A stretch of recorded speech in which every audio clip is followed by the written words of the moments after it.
Now, we've talked about it once, we've talked about it twice, and we're going to talk about it one more time. We're going to talk about the housing market one more time. I know I've done it for two different speeches, two different kinds of speeches, but this time, because I know we've done it before, we're going to do two things differently. We're going to have a better transition from subject to subject, and we are going to make sure that this speech is an appropriate length so that we're not sitting there staring at me thinking, when is she going to end? Because I know last time this speech was a little long. So let's get started. This is going to be great. We're going to do it one more time, I promise.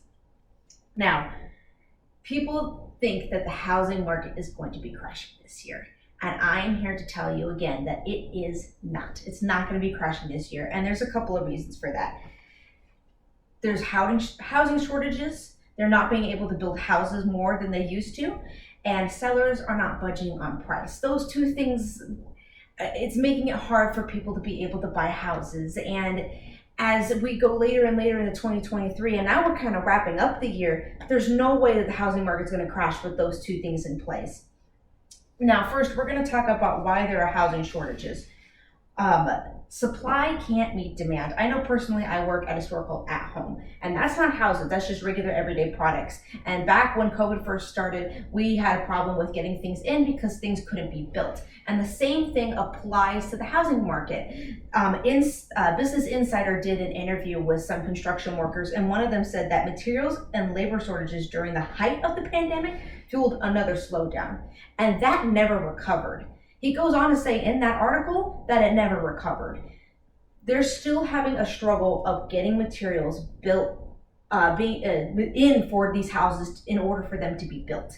And so they can't meet demand if they can't get the supply. And it just gets worse because NPR also says that there's a problem with zoning laws. Not only can they not build these houses, but they also can't build them with the zoning laws in place, because if they have a house that say they want to build, 4 homes there, zoning laws will be like, no, you can only build 1 house there. So now instead of 4 people living in this lot that they're trying to build on, they're only going to have 1 person living in this lot that they're trying to build on. And how can supply meet demand if you can't build as many houses as you need to be able to build?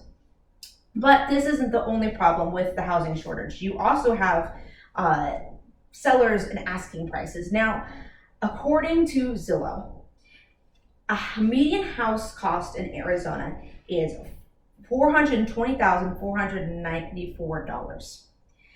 That's a lot of money, right? Not really, because the housing median in California is $743,362. So what happens is sellers go to buy their homes. They realize that their homes are worth a lot of money because people from out of state can afford to meet that much money. And the people in that state, they can't go and they can't get the home. They can't get the home because they're being outbid by people from other states. And same thing here. If you're to go from Arizona to say another state that's cheaper, same thing applies. It's not just Arizona and California. And in addition to that, I was reading an article by Harvard Law that says, when a seller asks you to bid first or is cagey about disclosing the price, keep in mind that he or she may be hoping that emotion will drive your decision making. So they are aware that the people from California are driving up the home prices, and they're super concerned about the fact that they know that they can make a lot of money, and they know you're worried about getting the house, so they're hoping that your worry will cause you to spend more on the house than the house is actually worth. That's not very helpful when it comes to home prices. That's not great. So how are you supposed to buy a home in this economy with that kind of thing happening? That's not going to create a marketing crash. It's not going to happen this year, and it's not getting any better. It's just going up and up and up as the year goes on. Now, there are more examples. There are other things that are going on and whatnot, but you know what I'm going to recommend to you guys, because I myself have been looking for apartments and houses to live in because I want to move to Florida. I'm going to recommend that you find a real estate agent if possible. I recommend that if you're selling your home, to keep in mind that people are trying to afford as much as they can. So this might be the year to sell, not necessarily buy. And I'm going to recommend that you keep your eye on the housing market. Make sure that you're keeping track. Don't just use Zillow. I know I quoted them earlier, but there are other also good resources out there that you can cross match with to see about what the homing prices are looking like.